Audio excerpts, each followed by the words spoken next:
I'm Matt Gelka in Washington, where a vocal part of the president's base isn't satisfied with the DOJ's explanation on the Jeffrey Epstein case. Are you still talking about Jeffrey Epstein? Plenty of people are, including some of the most staunch Trump supporters in MAGA world. The Justice Department's abrupt announcement this week that there would be no additional documents released in the Jeffrey Epstein sex trafficking and suicide case, and that there was no client list or evidence he was murdered, caused some on the right to erupt. She's either lazy and incompetent, or she willingly humiliated some of the president's most loyal supporters. I'm going to predict her days are numbered as a member of the Trump administration. Megyn Kelly represented just some of the MAGA frustration pointed at Attorney General Pam Bondi. Conservative influencers were invited to the White House in February, where they were given Epstein file binders marked Phase 1. The Attorney General raised expectations that there would be more to come as they looked over evidence. The DOJ may be releasing the list of Jeffrey Epstein's clients? Will that really happen?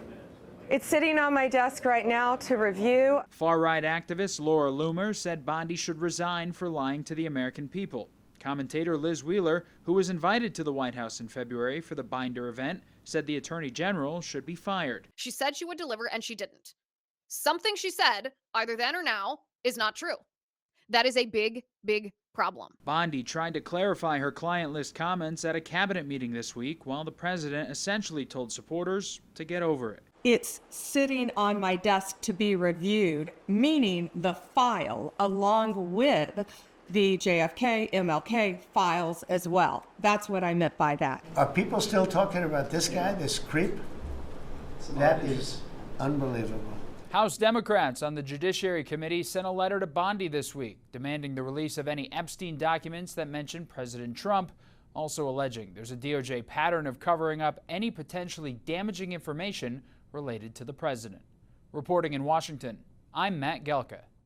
Outrage tonight following the DOJ's announcement there is no evidence Jeffrey Epstein kept a client list or was murdered. The announcement coming after months of hints that new information was going to be released. The National News Desk, Jeff Harris joining us. So a lot to unpack here clearly, but let's start with Attorney General Pam Bondi now facing mounting scrutiny. And some even calling for her resignation, Didi. For months, Bondi promised the release of documents on Epstein, including a supposed client list she once implied was actually sitting on her desk. But the recent DOJ memo undercut those statements, now fueling outrage. During Tuesday's cabinet meeting, Bondi fielding more questions about the memo, including being asked whether or not Epstein was an intelligence asset. To him being an agent, I have no knowledge about that. While Epstein conspiracies have run rampant for a while and his connection to the most powerful men and women are well known, his link to being an agent has been brought up before. In 2008, then U.S. Attorney Alexander Acosta gave Epstein a sweetheart deal for a worldwide sex trafficking scandal. In 2019, while serving in the Trump administration, Acosta was asked about Epstein being an intelligence asset after the DOJ released a report on that investigation. I would hesitate to take this reporting as fact. Rumors and intrigue also continue to swirl due to conflicting CCTV information. In 2020, U.S. prosecutors said jail footage was destroyed by accident. But on Monday, the DOJ and FBI released a 10-hour video recorded outside Epstein's cell door to prove his death was a suicide, but timestamps skipped from 11:58 to midnight. The evidence prior to it was showing he committed suicide. In response to the memo, several MAGA loyalists, including Laura Loomer, now calling for Bondi to resign. Writing in part on X, the American people in MAGA base will not tolerate being lied to. Conservative podcast host and Trump supporter Megyn Kelly also slamming Bondi over her handling of the Epstein files, saying her days are numbered. So she's either lazy and incompetent, or she willingly humiliated some of the president's most loyal supporters. Now, the memo is also likely to generate even more outrage from those who claimed Epstein's high-profile associates could be implicated in his crimes. The DOJ and FBI announcing no further charges are expected. Reporting for the National News Desk, I'm Jeff Harris. I'm Matt Gelka in Washington, where more influential voices that are also supporters of President Donald Trump seem to be unsatisfied with the administration's handling of the Jeffrey Epstein case. The controversy over the Trump administration's handling of the Jeffrey Epstein case has only grown in the weeks since the Justice Department made the decision that no more Epstein files would be released. Multiple MAGA media figures unleashed outspoken criticism of the DOJ's decision at Turning Point USA's summit over the weekend. Satisfied with the results of the Epstein investigation? Clap. How many of you are not satisfied with the results of the investigation? I guess they're just so dumb, they didn't realize that if you tell everybody you have the tapes of these crimes and then you issue a memo saying you're not going to prosecute anybody for the crimes, what are you saying? I'm covering up for the perpetrators of these crimes.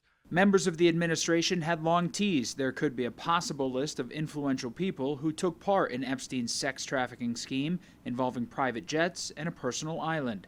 The scandal has reportedly led Deputy FBI Director Dan Bongino to consider resigning after confrontations with Attorney General Pam Bondi over the handling of the case. The president tried to defend his attorney general in a lengthy Truth Social post from Saturday, where not only did he say Bondi was doing a fantastic job, but he also floated a new, unproven theory that Epstein files are the work of Democrats. He questioned why the files written by Obama, Crooked Hillary, Comey, Brennan, and the losers and criminals of the Biden administration were still being talked about. A number of replies from his base were less than satisfied, demanding more transparency. Trump also said he spoke to Bongino over the weekend. Dan Bongino, very good guy. I've known him a long time. I've done his show many, many times, and he sounded terrific, actually. No, I think he's in good shape. The prevailing thought is that the administration will have to do something in order to appease angry supporters, and one of those options could be appointing a special counsel to review the Epstein case. It would essentially delay more backlash until a thorough report is produced. Reporting in Washington, I'm Matt Gelka. I'm national correspondent Kayla Gaskins in Washington. Outrage and criticism continues to grow over the Trump administration's announcement that no Jeffrey Epstein client list exists and the assertion Epstein did kill himself in prison. Some of Donald Trump's most passionate supporters are highly disappointed with the Justice Department's "nothing more to see here" approach regarding the Jeffrey Epstein files. Are people still talking about this guy, this creep? People who are extremely favorable toward Donald Trump.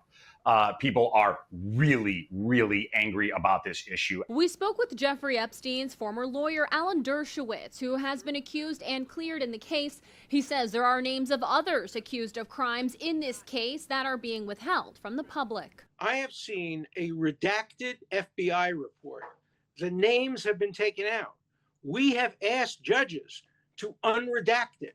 They have refused to because they want to protect the people whose names are in there. The public has the right to know those names. Dershowitz says 2 federal judges in New York have access to those names, not the Justice Department or Attorney General Pam Bondi. I think that they've disclosed everything that they have, but they don't have everything. When a judge seals material, it seals it from the government. According to a July memo from the Justice Department, the FBI conducted an exhaustive review of the Epstein files that revealed no incriminating client list. The memo also says there was no credible evidence found that Epstein blackmailed prominent individuals. It also concludes Epstein died by suicide. As far as you know, Jeffrey Epstein never kept a client list. I know that he never kept a client list. If he had, I'm pretty confident he would have told me about it. In April, conservative activist group Judicial Watch filed a lawsuit for the client list that's alleged to exist. If I were President Trump, I'd say, get this material out there. I promise that this material be released, and now you're lawyering up or using legal excuses, not reasons, excuses, to withhold this information. Steve Bannon asking President Trump this week to appoint a special prosecutor to release all the Epstein documents. In Washington, I'm Kayla Gaskins. I'm Matt Gelka in Washington. Anger over the Department of Justice's handling of the Jeffrey Epstein case continues to grow, and now Democrats are trying to seize on the internal MAGA feud. Attorney General Pam Bondi made her first public appearance since the controversy over the Justice Department's handling of the Jeffrey Epstein case has swelled. But she didn't want to take questions on it. Nothing about Epstein. I'm not going to talk about Epstein. Today, our memo speaks for itself. Bondi's been under fire from Trump supporters since the DOJ essentially said case closed on Epstein, the wealthy financier and convicted sex trafficker whose prison death was ruled a suicide. The backlash reportedly led to FBI Deputy Director Dan Bongino considering resignation after clashes with the Attorney General. She's handled it very well, and it's going to be up to her. Whatever she thinks is credible, she should release. Current members of the administration had long teased they would unearth an alleged cover-up that was shielding the world's most powerful from being connected to Epstein, riling up their base in the process. Release the list. Seriously, we need to release the Epstein list. That is an important thing. You say that the FBI has Epstein's list. They're sitting on it. Why is the FBI protecting the greatest pederast, the largest scale pederast in human history? Simple, because of who's on that list. The president's Truth Social post defending Bondi and telling supporters to move on was met with thousands of angry comments. Some of his biggest supporters are still pressing for more. I really think people deserve transparency on that. Now Democrats are sounding a lot like Republicans, trying to seize on the MAGA rift, demanding a full file release, and mentioning Epstein whenever they can. What is Attorney General Pam Bondi hiding? She needs to release the Epstein files as soon as possible. House Speaker Mike Johnson said during a podcast Tuesday he'd support congressional testimony from Ghislaine Maxwell, Epstein's convicted sex offender ex-girlfriend. And he also said for Pam Bondi to come forward and explain everything to the American people. Reporting in Washington, I'm Matt Gelka. But I agree with the sentiment that we need to put it out there. And you know, Pam Bondi, I don't know, when she originally made the statement, I think she was talking about documents, as I understood it, they were on her desk. I don't know that she was specific about a list or whatever, but she needs to come forward and explain that to everybody. Speaker Mike Johnson there breaking from President Trump's stance when it comes to disclosures on the Jeffrey Epstein case. Former U.S. Attorney John Fishwick joining us to discuss where this story may go next. It's great to see you. Axios reporting citing conversations with administration officials and top outside advisors saying the White House is considering possibly appointing a special counsel to investigate, removing redactions to already released documents, or petitioning courts to unseal records. Which do you think is the most likely outcome and why? Well, I think the administration should do both. I think Pam Bondi has bungled this, and so I think the country wants transparency. So there's two ways to do it. DOJ can reach out to the courts where these documents are sealed and say, look, immediately unseal these. We want to make them public. And I think because the public has lost confidence in the Attorney General, I think she should appoint an attorney, a special counsel, or perhaps a Trump-appointed U.S. attorney to review the documents and to make the appropriate release to the public. I think because of her lack of confidence and transparency that the public has in what she's done, I think the best thing to do is to bring in another lawyer who looks at it and then does release the files. I mentioned earlier unsealing records. In 2018, I believe it was, the Miami Herald petitioned the courts to unseal documents connected to a lawsuit against Ghislaine Maxwell. They were successful. Who has the power to petition a court to unseal documents connected to this case? Well, Dee Dee, the entity that has the biggest power is the Department of Justice. If they want to unseal documents or have documents released to the public, if they go to a federal judge and say, for example, the discovery in the Epstein criminal case, after all, he's dead, we want to release that to the public. We think there's a public interest in doing that. If the Department of Justice files that petition with the judges that have the case underneath their jurisdiction, they will be successful and release it. If, for example, a news organization does it and DOJ opposes it, they will be unsuccessful. But the Department of Justice could unseal these documents quickly. Well, you mentioned public interest. That clearly is here. Americans have a right to access, as you know, government information under the Freedom of Information Act. For that to even happen, though, the documents would have to be unsealed, correct? Help us connect the dots. Yeah, Dee Dee. So the way that would work is the Department of Justice would file a petition with the judge who oversaw the Epstein case and say, hey, look, this case is over. He's dead. We want to release these documents to the public. We think it's in the public interest to unseal these documents. And if DOJ takes that position with the courts, they will be quickly unsealed. All right, we'll wait and see. It is a case the world is watching. Former U.S. Attorney John Fishwick, always great to see you. Thank you for joining us. Thank you.